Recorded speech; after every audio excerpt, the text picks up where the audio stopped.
So, yeah, we're finally here, performing for you. If you remember what happened last time, you can join in too. Again, we were basically, we had a Zuki flashback as soon as it started.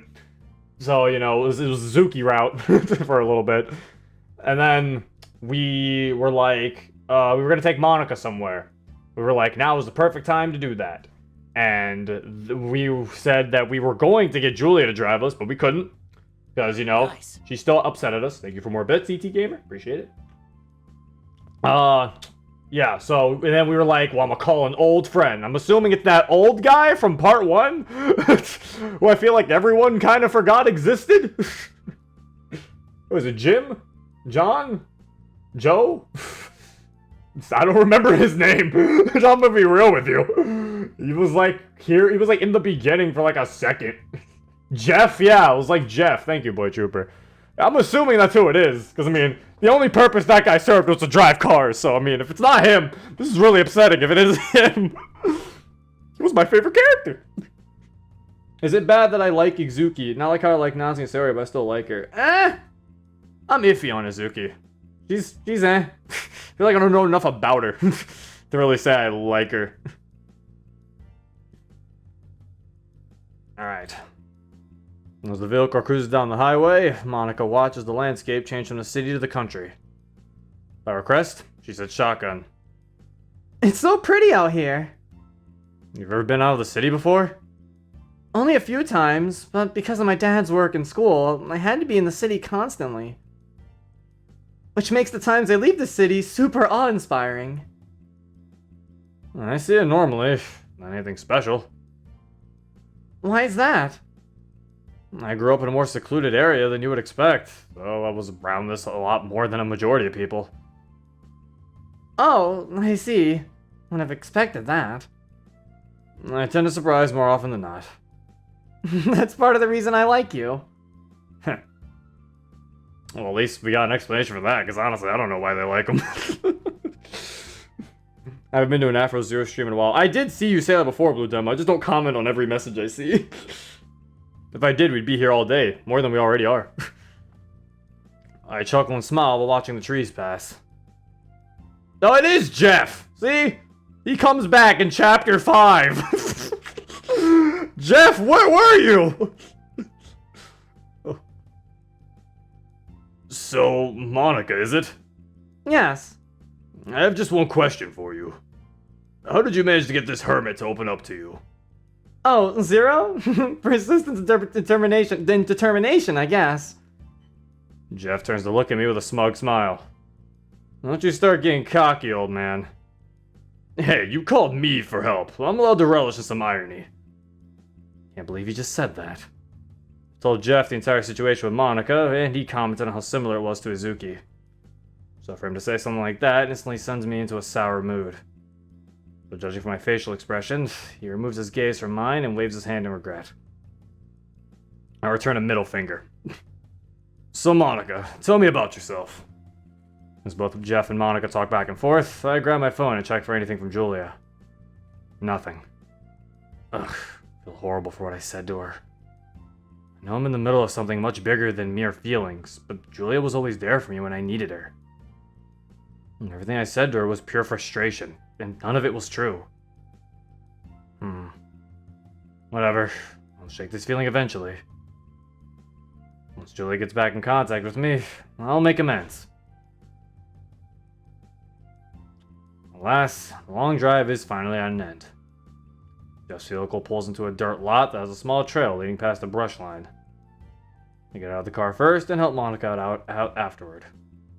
Jeff steps out, he makes eye contact with me, and I nod at him to follow us. Pushing past the brush, continuing on the trail, we reach a very familiar place I've been to many times. This is the lake that Ashley loved to spend time at. I figured. I knew we were going to the lake. She took me here a lot when I was younger, and it was because she loved being here that I eventually grew fond of it as well. Now it just symbolizes the bond that she and I once had. Now that she's gone, the lake is a much different place. A place of reflection. Reflection of everything I've done, everything I've moved past, and everything that she helped me through. Jeff hangs back at the brush while Monika and I traverse the wooden deck that borders the lake. Wow, it's so beautiful. It's a great place to think and relax. This is the place you and Ashley went to a lot. Yep, this was one of her favorite places to be. There's a small section on the edge of the lake, bordered by foliage and flowers.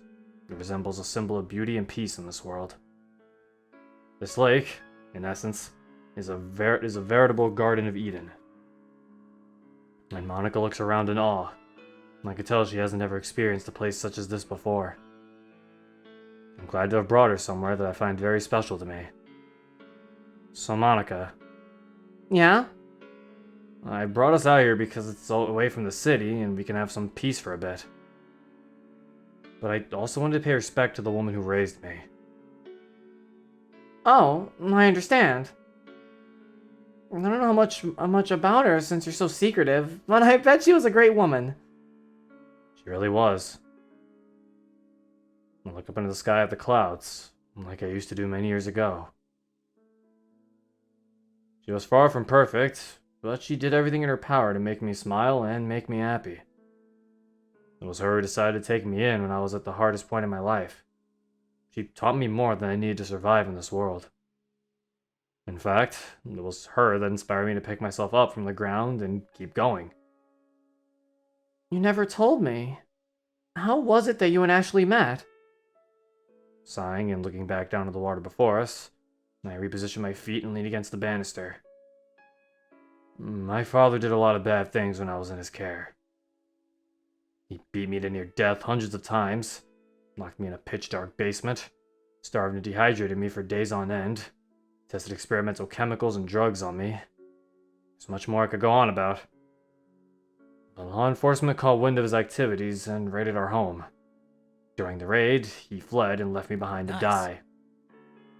What?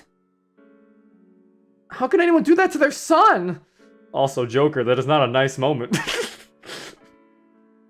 You'd be surprised what some parents will do to their offspring. Well, what happened next? My dad almost beat me to death, Joker. Nice! I know, I heard that too. I was like, Joker, no. Nice. Thank you, Joker. Very cool. Thank you for the bits. It turns out that during the raid, I was discovered in a near unstable state. 2 women led the raid and decided to take me into their care. Those women were Ashley and Julia. Monika raises an eyebrow and places her left hand on her hip, intrigued by my origin. Actually, she had her left hand on her hip the entire time. Yeah, also when MC was describing his stuff that happened with his dad, her expression didn't change at all until he was done talking. I mean, maybe she just didn't want him to finish. She wanted to let him finish. She had her hand in the air, and she looked all stern the whole time. I mean, yeah, the coating of fruits is pretty static, is something I've noticed. It kind of is, yeah. I can see the pieces falling into place. Do you now? Monika and I share a silent gaze. I'm sure she knows how I became who I am today. Well, do you want to say a few things? Yeah, I feel that is probably best right now. Alright, I'll give you some privacy. Monika turns and starts to walk away, but I reach out and catch her hand before she leaves. Huh? I want you here with me. Monika smiles and intertwines our fingers, stepping back by my side. Whew. Alright, here I go. Hey Ash, it's me. I know I haven't been here in a while, and if you were here, you would have probably kicked my ass for not visiting. But I want to thank you for everything you've done for me. You've given me a lot of support that honestly I still hold dear to this day. And after everything that's happened, you still gave me the confidence and motivation to keep going. I feel the sting of tears gnaw at my eyes. My voice begins to crack. Damn it. Come on, Zero. Don't start crying here. With the burn of my throat, express those feelings and try to regain my bearing. I'm sorry. I never got to say that to you. But I wish I could have said it while you're still alive. Thank you for everything, Ashley.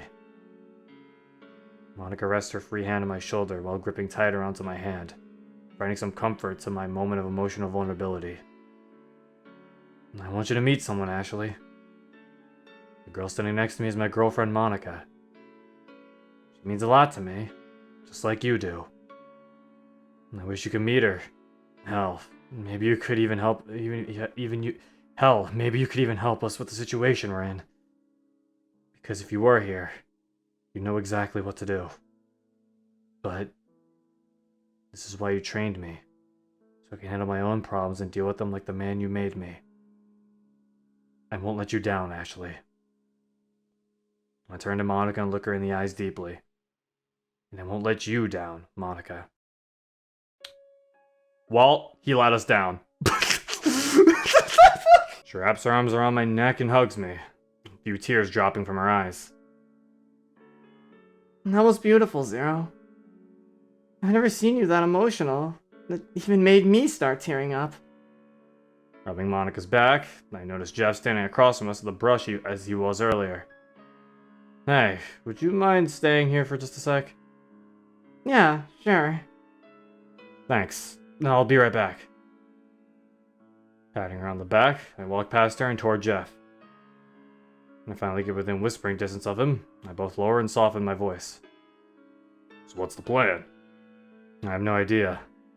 But if things get serious, I may need to ask you to watch over and take care of Monika while I handle things. On your own? I don't have any other option. Ugh, why did you have to go off on Julia and ruin your privileges with her? You can go without the goddamn lecture. Fine. Since I owe you one, I can do that for you. Looks past me towards Monika, but I stand in front of Zoo to maintain his attention. But no one lays a finger on her. Am I clear on that? Crystal. But at least let me go off on you for getting involved with a contractee. Listen, Zuki was a special case. Whatever it was, you violated several policies getting into a relationship with her. They didn't get in the way of my job. Are you sure about that? I want you to think long and hard about the next chance you get. Why are you even bringing that up right now? I find myself raising my voice and forcefully having to tone it down when Monika glances over at us. I don't want you to make the same mistake you did with Azuki here. I could tell Monika's extremely special to you. I wave my hand in front of him to interrupt him. I understand what you're trying to say. I'm going to defend Monika and do whatever I can to end this madness. Whatever it takes, Jeff. Good. I'll do whatever it takes to help. But I'm not as spry as I used to be when I was in the agency. Whenever I ask you to do more than watch over Monika if something were to happen. Then, I'll be more than happy to do that. What do you have planned? Honestly, nothing. But I need to get access to the records that were filed around the time I was protecting Azuki. Those people think Monika's her, and I know there's information about them somewhere there. How do you plan to get that? That's an entirely different ordeal. Only Julia would have access to those kinds of archives. Raise my hand to my chin and ponder. Yuki, her assistant. I can get the records through her. That sounds good, but what are you going to do when you find that information? Figure out how to locate the group and use the agency to take them out. And how do you suppose they'll do that? What is with the 20 questions? You're forgetting the 1x4 rule. You need to have everything planned out, Zero. Come on, man. Even I know that. Alright, smartass. How about you tell me what you would do in this situation? Jeff stares blankly back at me, unresponsive. Exactly. Hear me out on this. I gesture and move around my hands as I talk. If I can figure out who is in charge of this group, at least figure out where they're quartered at, the agency can lead a raid on them. They attacked an asset that was under our protection. I know for a fact that if Ashley was still alive, she would personally have led an attempt to bring down whoever was in charge of the attack. You have an excellent point there. But are you even sure the effects of the protection are active? Oh yes, no matter how soon or long ago it was still a direct attack on an agency asset. Better find out who's responsible for this then. Fast. You don't have to tell me twice. All we can do right now is wait. And I'll contact Miyuki myself and get the information out of her. Got it. For now, I'm going to at least relax a bit here with Monika and continue fortifying my plan. I understand. Listen, I gotta get back home. Are you two going to be okay here? Yes, I have things settled here. Alright, call me when you need me. Jeff turns around and walks back through the brush line, disappearing from my line of sight. When I turn around, I see Monika leaning against the banister of the lake enjoying the scenery. She looks absolutely beautiful. The picturesque view I have from here, I could watch forever. Only I didn't have the disdain I do now. I brought Monika here because of what's going on. I never wanted it to become like this. I would have preferred to bring her here on much happier circumstances. And that's why I feel I'm not worthy of a sight like this. Monika looks over and notices me looking at her. She smiles and waves me over. All done with your conversation? Yeah, sorry about that. Don't apologize. What else did you have planned for us?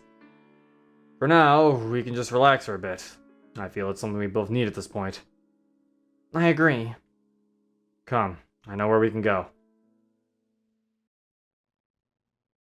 Following a wooded path. Well, I've been thinking for a while. We have yet to see a CG featuring Julia or any of the other side characters comparing Azuki. Yeah, I'll talk about that once we get to the end too. I have a big thing about that too. My full thoughts on fruits. Also, yeah, Windows XP. Hey, don't be mean to Windows XP, Techno Rave. Windows XP will kick your ass.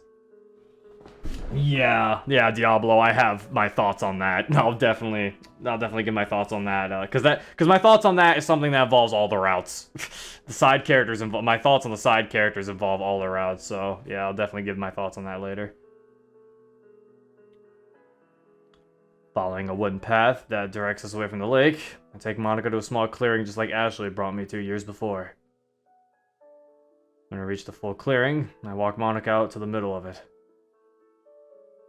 So, Monika? Yeah? Do you know how to defend yourself? You mean like, fighting-wise? Correct. Not really, no. Alright, you're going to begin learning today. Huh? I'm going to teach you everything I know about personal self-defense. Oh, okay. Let's start with what you already know. I barely know anything about it. Do you know how to make a fist? Of course I do. There's her starting point. Show me a fist. Monika curls her dominant hand. Right into a fist. However, she places her thumb within her grip. This is a terrible thing to do. Oh god. Alright. So at least that is something. Monika looks at me quizzically. Your thumb placement is horrendous. Is horrendous? Just say horrendous. Instead of closing your thumb in your fist, have your thumb outside your fist, curled along your fingers. Like this? Perfect. The reason this is a right fist is that if you happen to punch something hard while your thumb is inside of the grip, you'll lose your thumb. Yeah, I think I knew that too. Erroneous. Erroneous. Oh, okay. That was my B. I thought they was just saying horrendous, and I was like, just put horrendous. This is like a different word that meant horrendous. I see. Alright, now you have a proper fist. I want you to swing at me. What? Are you sure? You're not going to hit me, I promise you. Okay. Monika readies her fist and throws it at me. Ugh! Reaching up to my nose, I feel a small bead of blood drip down to my lip. You have to learn to dodge, kid. I'm trying. You're too fast. Stop making excuses. Your enemies will stop to listen to you like I am. And even then... Ashley almost instantly readies another swing and makes contact with the side of my face. It's like I'm being hit by a cinder block. God damn it. I haven't not broken anything yet. Sensing that she's going to swing again without even telling me, burst my eyes open and dash to the side. This barely misses my face. Good job. You finally dodged something for once. You're so fast. You'll be too one day. Remember, you're still extremely young. You have to learn to dodge anything your opponent is going to throw at you. She kneels to eye level with me and wipes the blood off my face.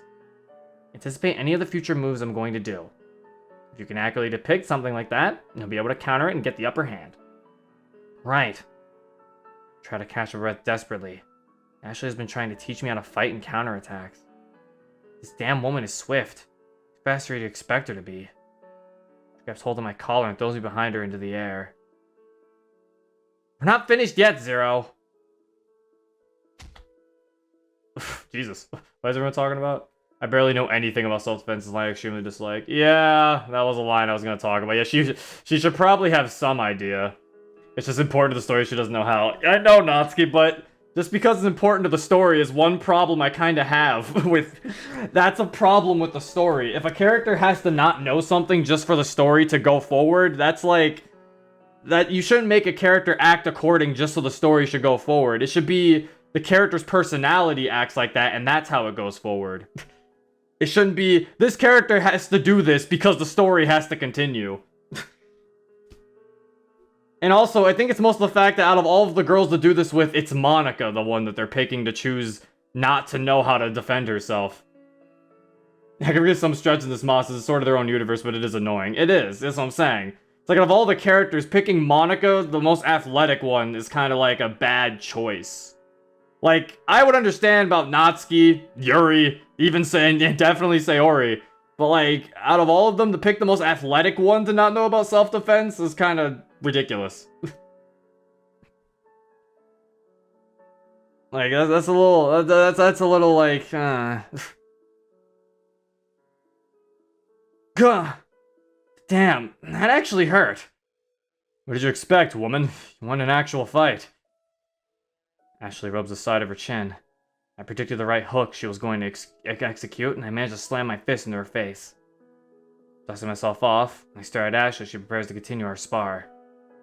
I'm extremely proud that after all our training, you're becoming a pretty formidable opponent. It's been a long year. Yeah, when we started, you wouldn't even dodge a single one of my punches. Now you counter every single one. And frankly, it's starting to piss me off. Well then, come on, I'm ready for you. Reaching my arm out, I make a come here motion with my hand. She smirks and starts walking toward me. Yeah, I know, Natsuki, but even then, it's still, out of all the characters to pick, they pick Monika.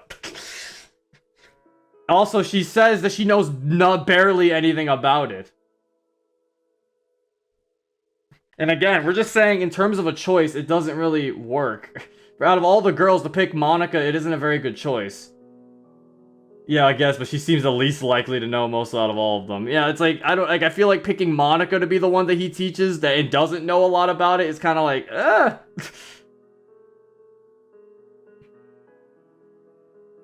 Also, isn't Natsuki, like, literally dealing with her father? Wouldn't it make more sense for him to teach Natsuki since he knew Natsuki was in danger a majority of the time and he couldn't do anything to help her?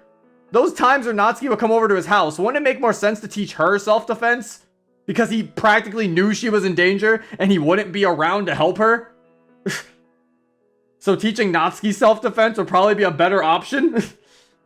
Like, it just feels weird out of all of the girls to teach self-defense to, it's Monika. In his defense, he was dead. No, I'm talking about before he was dead, Libatina. Because he knew about Natsuki's dad's situation, like, a long time beforehand. Like, it would make more sense for him to teach Natsuki than Monika.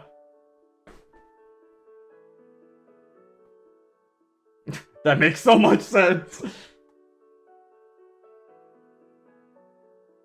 And exit music chose Yuri to be the crazy one because their plot needed to force conflict. Plot concessions are just excuses. To be fair, yeah. Man, now I have to rethink Natsuki's route! I mean, I don't know if you did a whole rethink, but maybe, who knows? Just sparking discussion. The orange glow from the sunset illuminates the field in a way that makes Monika appear even more beautiful. I've been teaching her the basics about self-defense over the last few hours, and she's been keeping up with it pretty well, too. I've been letting her swing at me to get into a good form, and to get the feel of how she could expend her energy. However, Monika keeps checking on my side periodically. The wound itself is closed and the surface is healed, but there is still a very prominent ache that is making itself known. The breeze blows past us both. Monika's hair flutters to the side behind her. You ready for one final test? Of course. I want you to actually try and fight me now. What? Are you sure? If you can successfully land a punch on me, you'll pass the test. Alright, I'll give it my best shot. I'm also going to be throwing in a wild card. Monika looks back at me. I'm going to try to grab you and carry you away. I see, and why exactly would I want to fight that? Monika giggles to herself as she winks. I'm sorry. I'll be serious. So will I. I stand up straight and slowly start to walk toward her. Monika balls her hands into fists and raises them into proper form I had taught her. All of a sudden, I start to run at her, startling her and causing her to jump. I grab onto her left wrist and dodge a swing from her right hand. Ducking down and dashing to the left, I dodge yet another swing. Monika moves her hips in a strange way that catches my attention. Suddenly, I see her knee dart straight for my face. Let go of her wrist, catch her knee, and lift her. What? Catching her off guard, lift her entire body by her leg and try to throw her over my shoulder. Ugh. After getting her over my shoulder, I try to run away, but she barrages my back with a flurry of punches. Finally getting the chance to start running, I throw my legs out as far as I can to stimulate what someone who was taking Monika would do. She turns to the side and kicks her knee into my face. Ah! Some blow to my head stuns me, causing me to let Monika go and fall to the ground. I turn around to face her from the grass. She stares back up at me. Damn, girl, you did great. Did I? She breathes heavily, trying to catch her breath. You got a damn good knee in. It stunned me for a second there. I would have given you enough time to get up and run away. I'm sorry if I hurt you or anything. Are you kidding me? Reach my hand down to Monika, offering to help her up. She smiles and takes my hand into hers. But instead of pulling her up with me, she pulls me down on top of her, winking as I fall. Placing my hands in front of me, and then on top of Monika and look her in the eyes. Whoops. I roll to the side and lie down next to Monika in the grass. Sky above us making for a very nice ambiance. Monika turns her head to face me, her smile never fading. Thank you for spending some quality time like this with me. Well, back in the city, we wouldn't have this opportunity to. But I wouldn't mind spending time like this every day with you. I wouldn't mind either. Taking the initiative, I hold Monika's hand as the sky begins to turn dark. Wow, look at all those stars. You see so many now that we're out of the city. It's because the lights of the city kind of obstruct the number of stars we can see. Now that those lights are gone, we can see the stars unrestricted. I love it. Beautiful. Huh? Oh, the sky! Of course, it is. I wasn't talking about that. I avoid eye contact with Monika and keep staring up. She giggles and squeezes my hand tighter. I know that the reasons we're here aren't good, but I wouldn't have wanted to come back here with anyone else but you. Well, then I'm glad to be here with you, Zero. Over these months we've known each other, things have been chaotic, but I agree with you. I wouldn't have spent this time with anyone else but you. Monika's words comfort my stressed heart and mind. For once in a very long time, I can breathe and let myself decompress. And I'm sure this is relaxing for Monika as well, despite the constant fear for her life. I just have one question. Shoot. I let myself both my forearms and look at her. Where are we going to stay out here? Jeff left earlier, didn't he? Yes, he did, but I already have that covered. Oh? Don't worry right now. If anything, I want you to just relax and enjoy your time right now. As long as you're with me, I'll always enjoy my time. And I mean that too. Thank you, Monika. Please don't thank me. You've done so much for me that, frankly, I don't think anyone else would even think of. After all, you did take a bullet for me. A lot of people can say that they would, almost none of them would actually bite the bullet per se. I should be thanking you, Zero. Monika leans over and kisses my cheek. My face immediately feels hot and I get the immediate embarrassing urge to look away. But I keep looking at the woman in front of me. The woman who calms the raging inferno inside that is my soul and replaces it with a burning desire to give her whatever I can to make her happy. However, in her eyes, I can see that sleep is creeping up on her. We should probably get going so she can rest. Getting back to my feet, I help Monika up to hers. We're getting up already? Yeah, we're both tired and could use some rest. Aw, alright. After surveying the area for a familiar landmark, I find a small trail that Monika and I follow to our destination. We reach a lone cabin along the trail that sends a shiver up my spine. Grabbing one of my keys, I unlock the door to the cabin and find it's still the same way as it was left all that time ago. Almost compelled to say, I'm home, and wait for a response. But as silly of an idea that is, I know I won't get one. What is this place? Monika walks to the door and looks around curiously. This was Ashley's cabin. It's still here? Yep, Julia maintains it for us since I don't get the opportunity to head out here anymore. Seems like she's doing a good job at it. The cabin is rather small, but that never bothered Ashley or Julia. Ashley was a minimalist. She didn't require much stuff to make her happy, but when she did have something, she made sure it was quality. Take the cabin, for example. It has a lot of foreign influences put into the layout, but you can see that it was once lived in by someone who cared for it. Having not been here quite some time, makes me feel extremely odd. It just isn't the same without her here. Besides the various pictures that still hung up on the walls, I find myself subconsciously looking around and hoping to see the woman who raised me. My abysmal reflection is interrupted by Monika places her hand on my shoulder. Hey, you doing alright? You're extremely quiet. Yeah, I'm fine. It's just that I haven't been here in such a long time. It takes some adjustment. I understand. Is there anything I could do to help with that? No, don't worry about it. I'll be alright. Monika nods her head and sits down on a pillow set for the floor. God, I remember this. Smirking as I almost hear a voice in my head, I sit down next to Monika. So, you live down here? Yep, this was where I was raised for the most part.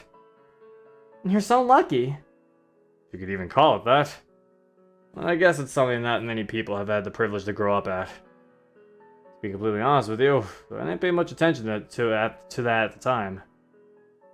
I was constantly focusing or working on something else that Ashley or Julia were working with me on. I see. Monika tries to fight a yawn after saying that, but fails horribly to do so. And afterward, she looks away in embarrassment. Sorry about that. Am I that boring? No! You don't need to lie. You're horrible.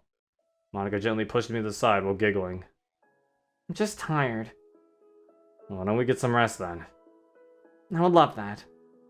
Patting my hands against the ground, I stand up and walk over to a side closet.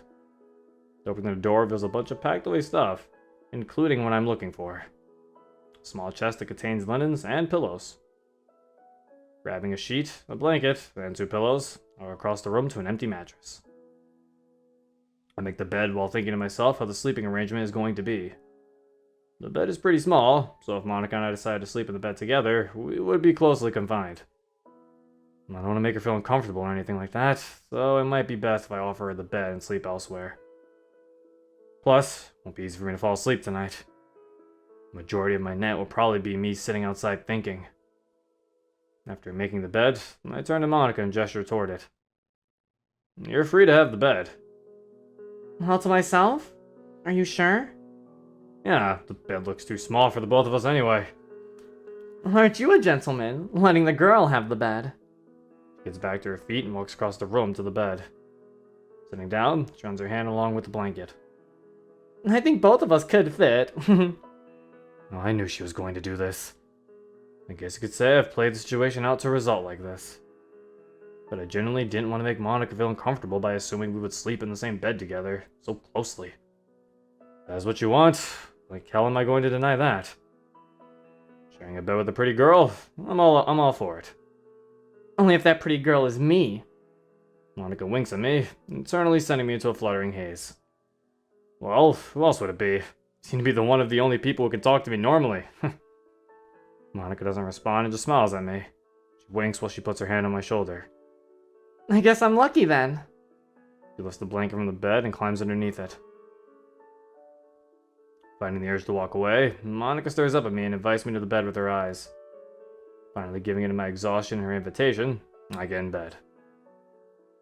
When I lie my head on the pillow and face Monika, her emerald eyes look back at me. Her smile, paired with the warmth of her body and the blanket, makes me instantly calmed. Reach over to her and rest both of our foreheads together. Her lips inches from mine, we share a kiss. Electrifying feeling that comes from my heart courses through my veins. This feeling, I'm not used to it at all, but I love it. It's because of Monika. My feelings for her burn intensely from our kiss. The resolve I have to protect this woman is further reinforced. Like I have a brand new fire inside to see Monika through this. Never pulling our heads away, we look into each other's eyes and continue kissing. Monika, please close your mouth.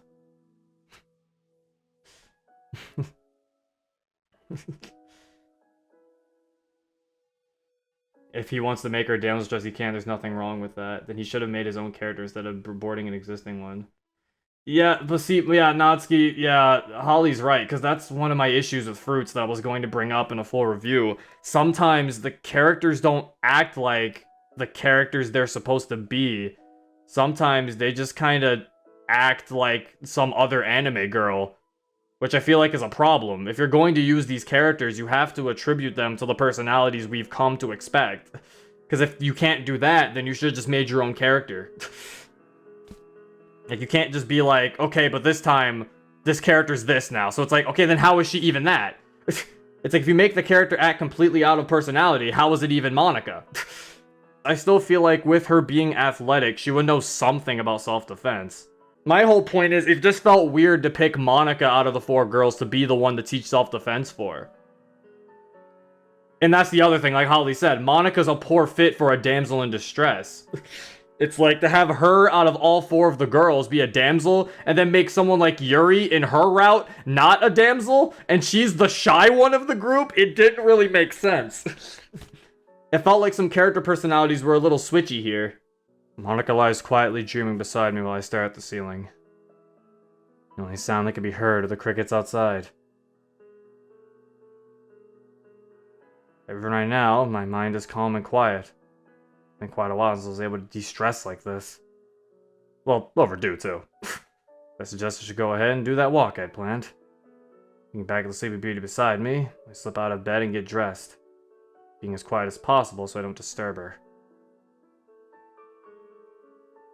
Julia said, well, see, Natsuki, I wasn't saying I was looking for things to critique. I was saying that I'm looking at it with a critical standpoint sometimes. Because I want to be able to know and be able to, like, because honestly, everyone just gushes about Fruits. I want to at least raise some discussion.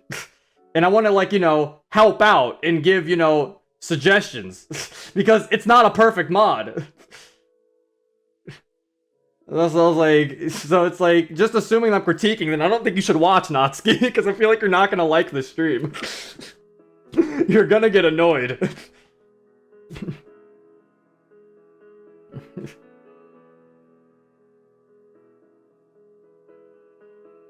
Covertly sneaking out of the cabin, I closed the door behind me and dropped down to the ground. With my hands in my pockets, I turned to my left to start trailing down a small dirt path. The path leads me down a decline toward the field Monika and I had been earlier. That isn't my destination, neither is the lake. I wanted to take a walk and practice my wording to Miyuki, being that she is more likely to help me than Julia. Even if Miyuki can't help me, I'll find a way around this. I need to have a plan for this. I don't doubt that I'll have one soon. Ever since I was broken and rebuilt at Oceanside, one of my main priorities for any task or assignment is to have a plan and a backup plan. Although it isn't easy to devise either, when you're at a severe disadvantage such as this. Well, and I work best under pressure anyway. After about a solid 10 minutes of pacing back and forth, I finally have my general approach for Miyuki. Pulling out my commission phone, look at Julia's office number and dial it with an extension code that forwards to Miyuki's cell.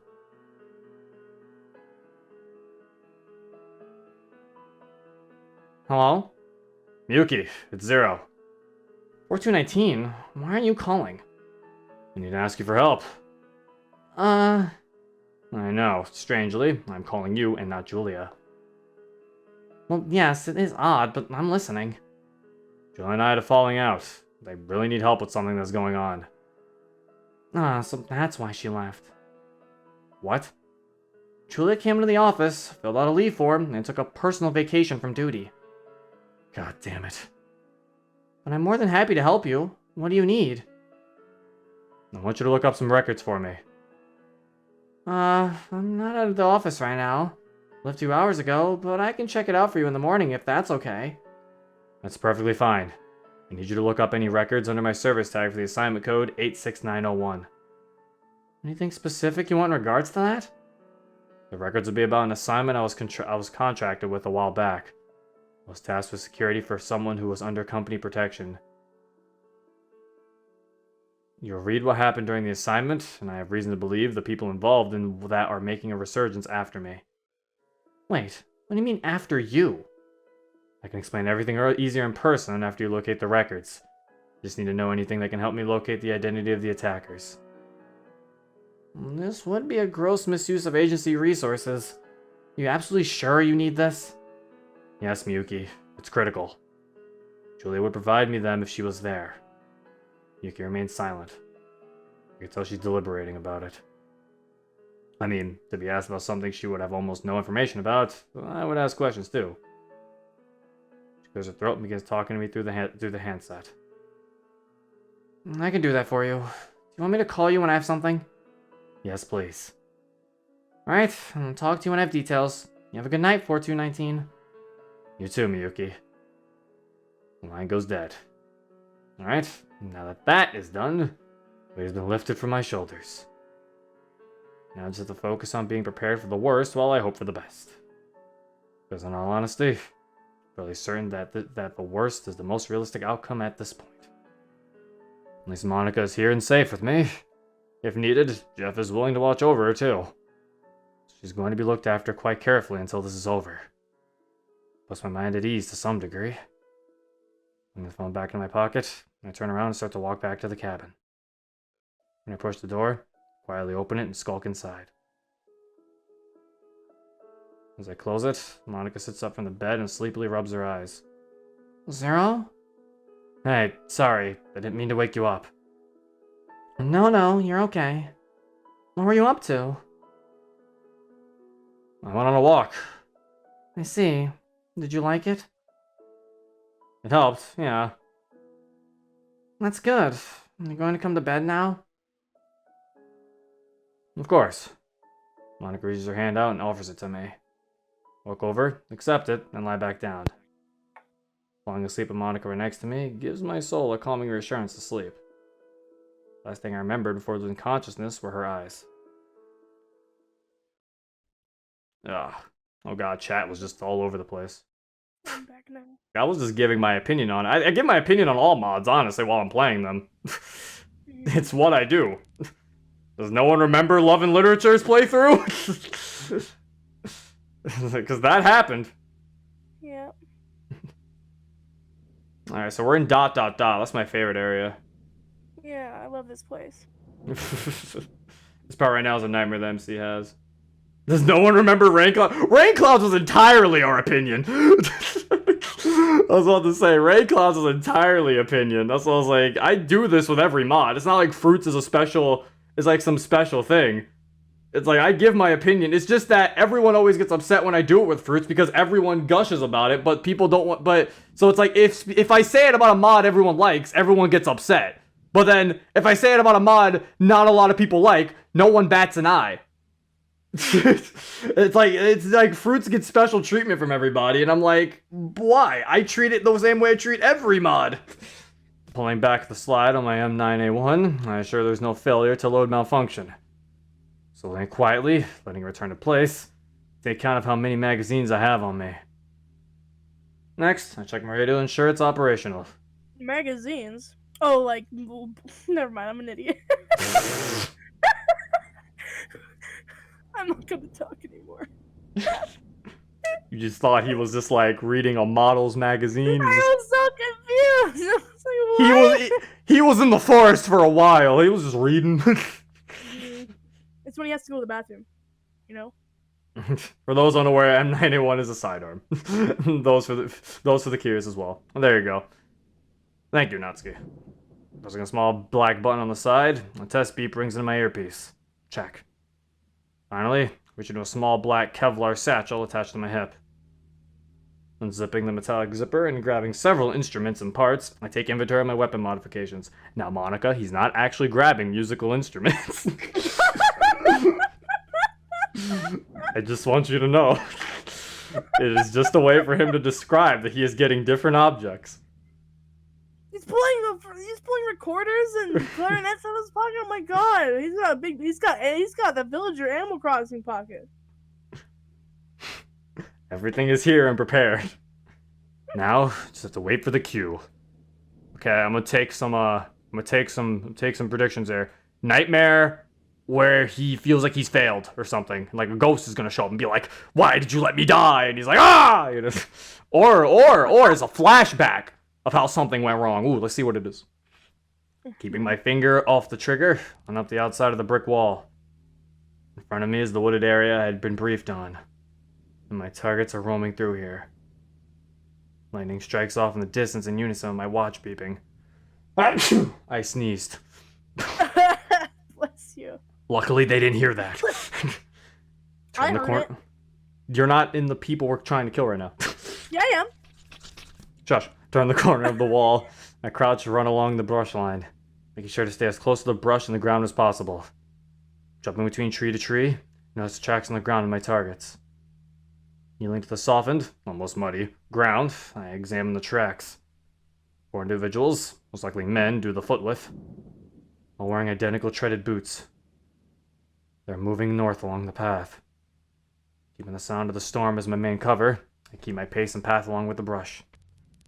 As I follow the tracks, I can begin to barely hear audible speaking through the storm. Can't make out what they're saying, but I can tell it is multiple people conversing. Creeping closer and closer, I keep my hands wrapped around my handgun, fingers still off the trigger. Lightning strikes again and allows me to see the group of people I've been tailing.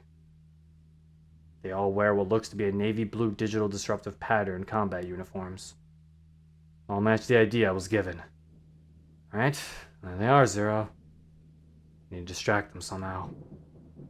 Looking around, I notice a pretty large rock that I'm sure I can throw.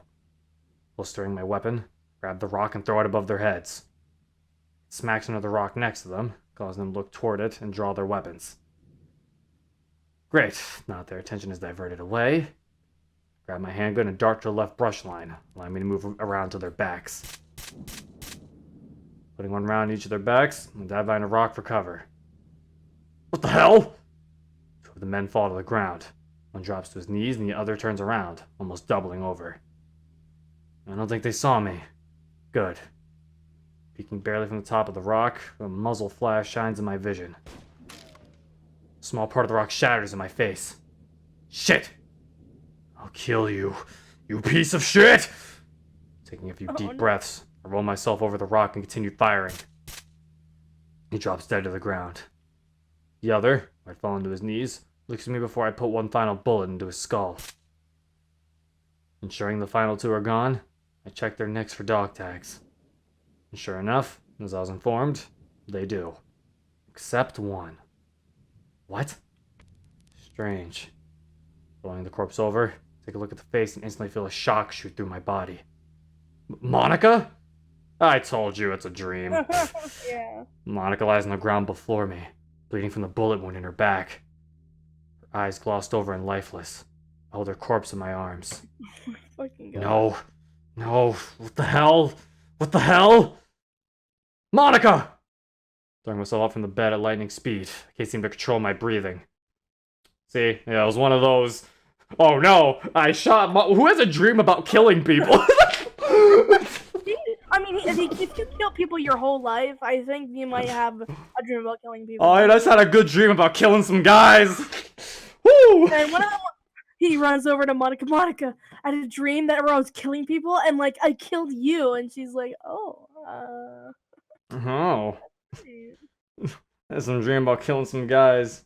Have you seen this guy? He doesn't have dreams that aren't about killing people. Yeah, whatever. What's wrong with you? You don't have dreams about killing people? I mean, considering how his entire life, it's probably so assuming it's one of those just one of those good dreams where I'm just killing some soldiers, and then it's like, oh shit, now it's a nightmare. I wouldn't even want to dream even if I was like someone who's fighting in a war or something like currently, and then I slept. I wouldn't want to have. I mean, he's not really someone who's currently fighting in a war. His dreams being that makes sense. If he was, he was built to be a weapon, so him probably defeating people really well in a mission is probably something he strives for. You know, he's a man in combat. Ever have dreams about the people you knew have passed away that are alive? I mean, yeah, everyone's had that. Throwing myself up in the bed at lightning speed. I can't seem to control my breathing. Also, Erd said that you're right next to the end. Be careful, the final choice is coming up. Wait, what? I'm next to the end? Erd, you're a liar! I thought this was Erd, this was 5 hours. What do you mean? Yeah, no, I'm kidding. Yeah, I knew you were kidding. Because I'm like, there is no way. I was like, you're a liar. This is 5 hours. It has not been 5 hours. I forgot. It's Erd. Yeah, he was Erding us. Never trust Erd. Yeah. Never trust Erd in text. Anytime Erd says anything ever in text, don't listen to him. No, actually, don't take it that far. Erd's still a good man. No. Anytime he says anything to me, we don't believe it. Yeah. Chat can trust him. Whew. Heart rate skyrockets, almost deafens me from anything else. My blurred vision causes my anxiety to only rise as I struggle to look around me. Still panicked, I look around the room and realizing that I'm in Ashley's cabin. The relief I feel helps slow my heart rate and calm my breathing. But then I remember Monika. The bed is empty. Where is she? Where is she? Getting out of the bed, I look around the room frantically. Quickly walk into the front door, I open it and scan around me. Right before the door, on the one porch that is lifted off the ground, Monika sits down and stares up at the sky. Oh, Zero, you're awake. Yeah, I'm awake. She's right here. Thank God. Heart aches from the sudden urge of panic I just put myself through. Now that it's over, I just have to let myself calm down. So, while I look at Monika, perform my breathing exercises. How did you sleep? I slept fine. Lying to both myself and Monika, I encourage myself internally to ignore the nightmare. What about you? How did you sleep? I slept very well. I wonder why. Monika responds with a playful giggle. So you're just out here watching the clouds? Yep. I woke up a little early this morning, and after doing a few things, I came out here and decided to look up at the sky. That sounds relaxing. It really is. So, what's the plan for today? The plan for today is that we're gonna call it a stream. I was waiting for a question, because I was like, when's a good part to end? Oh, she's asking a question. Perfect. That's the plan for today. So, my opinion so far, it's pretty good so far. I'm liking it. I don't know what happened to Izuki still, but honestly, the more Monika, the better, because it is her route, so. Yeah. Let's remember who we're supposed to be focusing on here. Yeah. Yeah. So that's all I was like. So yeah, so far, honestly, pretty good. Like I said, I like the training scene. The only issue I had with the training scene is that it was Monika doing it. That was really my only problem, I think, with the training scene. Everything else with it, the way it was played out, was really good. I liked MC's nightmare sequence. That was pretty cool. Yeah. I feel like it kind of gave a little too much away to tell me that it was a nightmare at first, though. I feel like maybe if it was like, if he put XXX like he does with the Izuki flashbacks, I feel like it could have really worked better like that. Because then it'd be like, oh shit, like, okay, we're getting another Izuki flashback. And then when he says Monika, we're like, what? Like, I feel like he could have really, like, got somebody with that. But again, it's a little small thing. Like, I feel like that's how you can, like, really, like, confuse somebody. Because, like, the ... kind of made me feel like, oh, okay, this is a dream. But, what else happened in this chapter? Jeff showed up. Not much to say about Jeff. He was Jeff. Yep, Jeff was Jeff. He did Jeff's things. He did. So yeah. Yeah, my nights are busy with other things nowadays. Zeros are less frequent, so they're easier. Oh, he's talking about my stream, so okay. I was a little confused with what that message was. But yeah, so far so good. I don't know if it's been enough for me to say Monika hasn't had the worst, doesn't have the worst route out of everyone yet. Still, so far it's her route is still, because a lot of the other girls, Chapter 5 really made their routes. For Natsuki, it definitely did, but her route, in my opinion, was always good.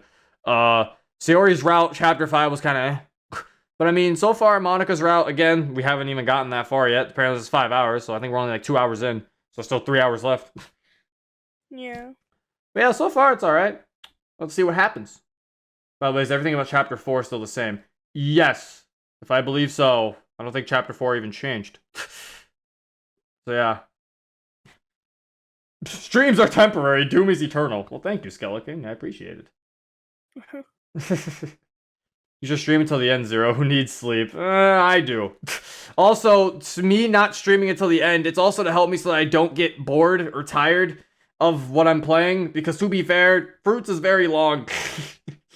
So it's like, sometimes my excitement starts to waver for how long it is. So I start being like, I should probably stop so that I'm not like, just forcing myself through this.